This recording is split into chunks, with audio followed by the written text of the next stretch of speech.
തൃശൂരിൽ വീട്ടുടമയെ കെട്ടിയിട്ട വൻ കവർച്ച. ഒല്ലൂക്കര സ്വദേശി സോമശേഖരന്റെ വീട്ടിലാണ് 45 പവൻ സ്വർണം കവർന്നത്. സിസിടിവി ദൃശ്യങ്ങൾ കേന്ദ്രീകരിച്ച് അന്വേഷണം ആരംഭിച്ചു.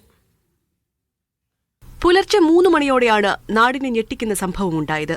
മോഷ്ടാക്കൾ പുറകുവശത്തെ വീടിന്റെ ഗ്രിൽ പൊളിച്ചാണ് അകത്തു കയറിയത്. ഉറക്കത്തിലായിരുന്ന ഗൃഹനാഥനെ കിടപ്പുമുറിയിൽ കെട്ടിയിട്ട് അലമാരയിലുണ്ടായിരുന്ന സ്വർണ്ണാഭരണങ്ങൾ കവർന്ന് രക്ഷപ്പെടുകയായിരുന്നു.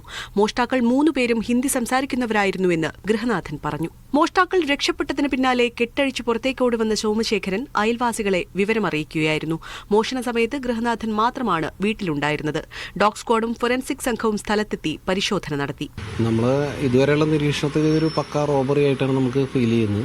ഒരു 3 പേര് വന്നിട്ട് ആളെ ശരീരത്തിൽ ഉണ്ടായിരുന്ന 2 പവൻ മാലയും അതുപോലെ വീട്ടിലിരുന്ന ഏകദേശം 43 പവൻ, മൊത്തം ഒരു 45 പവനോളം ആഭരണങ്ങളും മോഷ്ടിച്ചു പോയതായിട്ട് നമുക്ക് മനസ്സിലായിട്ടുള്ളത്. അത് ഇനിയും മറ്റു CCTV മറ്റു കാര്യങ്ങളൊക്കെ പരിശോധിച്ച് എന്തായാലും പ്രതിയെ ഉടൻ തന്നെ പിടികൂടുമെന്നാണ് നമ്മൾ വിശ്വസിക്കുന്നത്. പ്രദേശത്തെ CCTVകൾ കേന്ദ്രീകരിച്ചാണ് ആദ്യഘട്ട അന്വേഷണം. മീഡിയ 1 തൃശൂർ.